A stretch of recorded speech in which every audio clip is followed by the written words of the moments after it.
Hello and welcome to this video.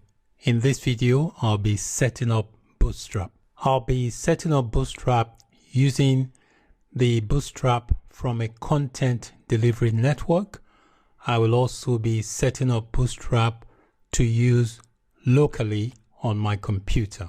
In previous videos, I downloaded a local copy of Bootstrap. I've got a folder here called BS, which stands for Bootstrap, and inside there I've got a couple of directories.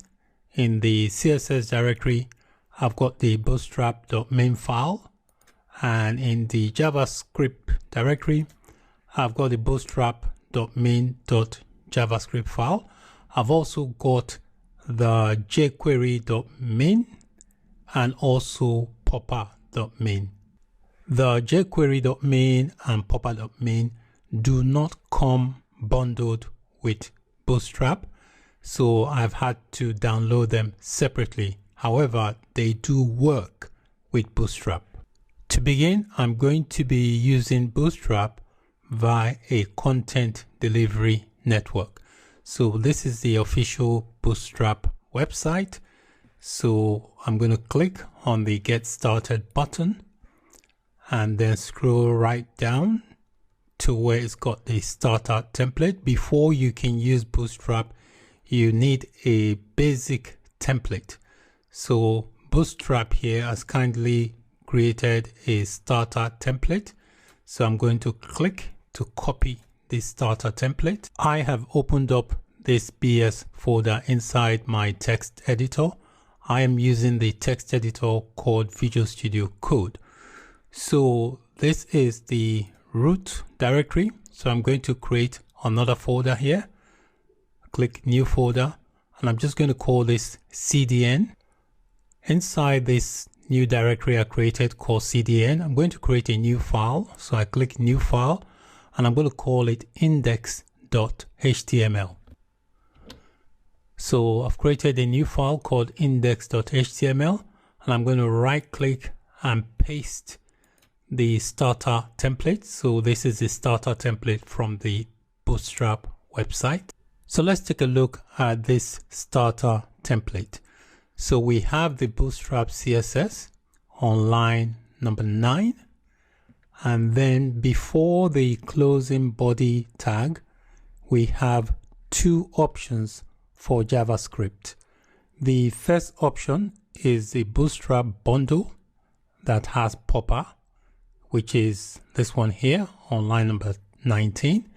And then they've also given us a second option to have popper as a separate file, and then the bootstrap.js as a separate file.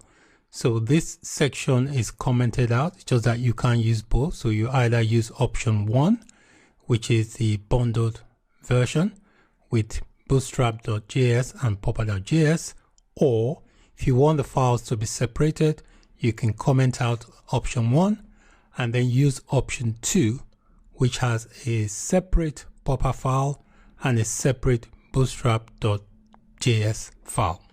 I'm going to make some changes to this starter template. On line number 11, where it's got the title, I'm going to change the title from Hello World to Bootstrap. So I've changed the title for this HTML file on line number 11. Line number 14 is just a simple H1 tag that says Hello World. So this is going to appear big in bold. So I'm going to leave that. I'm just going to click File and save this document. So when you are referencing Bootstrap from a content delivery network via the link to the content delivery network, you must always have an internet connection in order to access the files. I'm going to run this file using the live server from this text editor. So I'll right click and select open with live server. So this is the HTML here on the right. You can see the title that says Bootstrap, which is the title I gave it on line number 11. And then the Hello World H1 is this tag here on line number 14. The next thing I want to do is to set up Bootstrap locally. So to do that, I'm going to use the same starter template, but rather than use the link from the content delivery network, I'm going to be referencing Bootstrap from the locally downloaded files.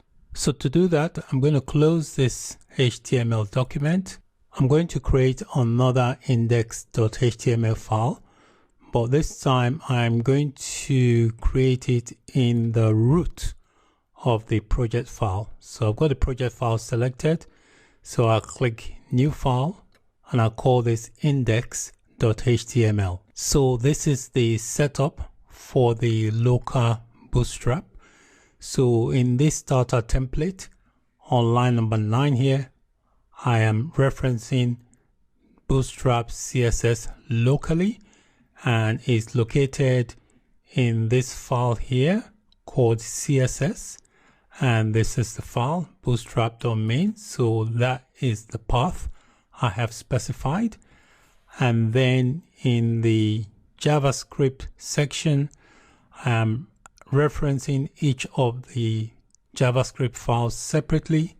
So here in my JS directory, I've got the jQuery.main, the popper.main.js, and the bootstrap.main.js. So they are located in the file called JS.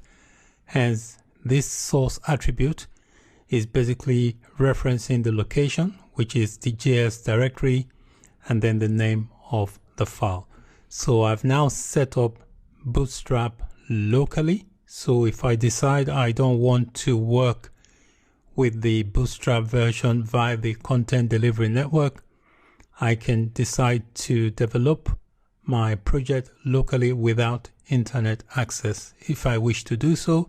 If I want to use the CDN version, I've got a directory here called CDN, then I can reference the CDN files directly and access them. So let's take a look at my project structure. So this is my project folder on my desktop. So this is the main project folder. Inside there, I've got a folder called CDN, which contains the template for the CDN Bootstrap. And then I've got another file called index, which has reference to the local CSS Bootstrap and the local JavaScript files. In this video, I showed you how to set up Bootstrap locally and also via a content delivery network. Thank you for watching. Bye for now.